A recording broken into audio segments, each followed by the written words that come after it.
Okay, so now we're going to be exploring a little bit more about silent puppets and using them as a class mascot. They're really good for getting used to the idea of having a puppet in the classroom. And I'm going to start off by showing you my puppet's home. It's a nice little travel bag. I can take him wherever I go. And the perfect thing about having a home is we really have to coax him out of here. So I'm going to get the class really quiet. I'm going to tell them, okay guys, I need you guys to be really, really quiet. Remy, he's a little unsure. He likes things to be quiet. He's a little shy. So can we be quiet? I'll see if he wants to come out. Okay?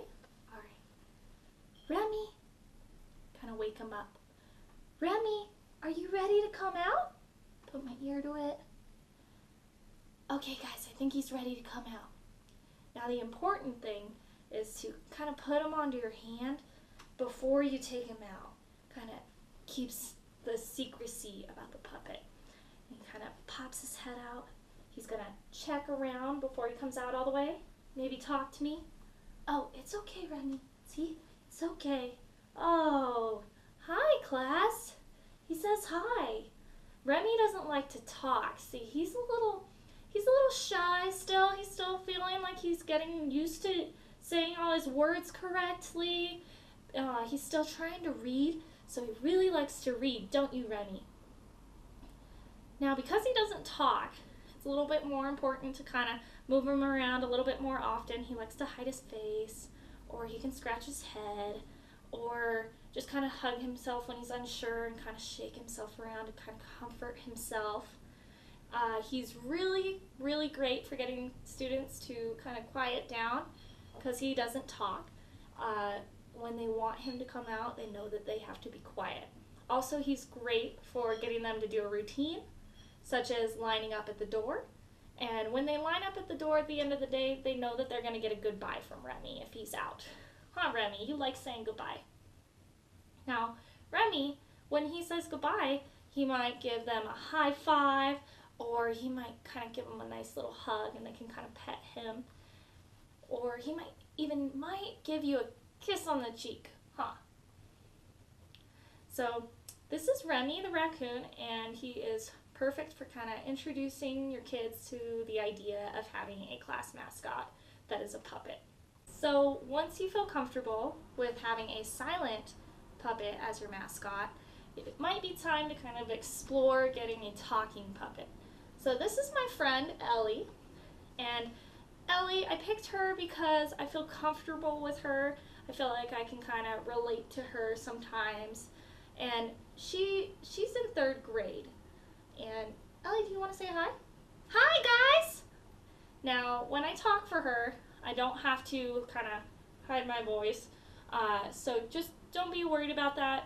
Kids are going to be looking at the puppet anyways, not you. Now, when I do talk to her, I kind of want her to look at me. That way all the kids know I'm talking to Ellie. So for example, Ellie, are you ready for our favorite subject today? And then when she responds, the students can look at her. So she's going to look away. She's going to look all over the place, kind of look around. So, Ellie, are you ready for our favorite subject today? Oh, recess? I love recess. I love going on the swings, and I love... Ellie? What? Ellie, recess isn't a subject. What? Now, that's one way you can kind of introduce ideas. Right there, I'm about to get into how we're going to be starting our science portion of the day. So, Ellie, do you have maybe a different favorite subject?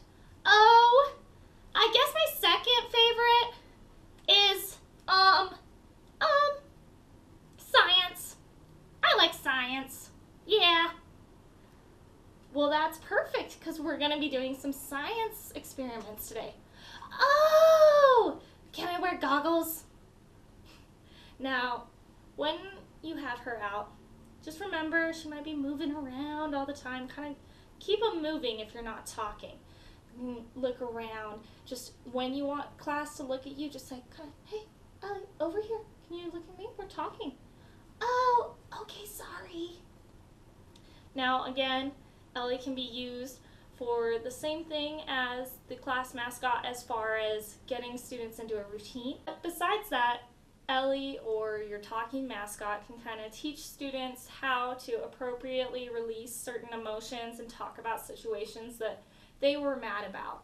So for example, Ellie, how was recess? It wasn't that great. What happened? Well, somebody stole my spot while I was waiting in the swings. So you didn't get to swing? No. So what did you end up doing? I just went to the slides. Well, that's good. Did you like the slides?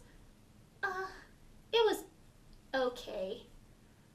All right. Well, maybe next time you can come and let me know, and I'll make sure you get your spot on the swing. Oh, that's a great idea. Or she can ask students how things are going, if maybe they've ever had something happen to them that just happened to her. So, for example, Ellie, how was your walk today? Oh, walk was hard. It was really cold, and I forgot my sweater, and I didn't have time to run back. Did you guys bring your sweater today? It's kind of cold.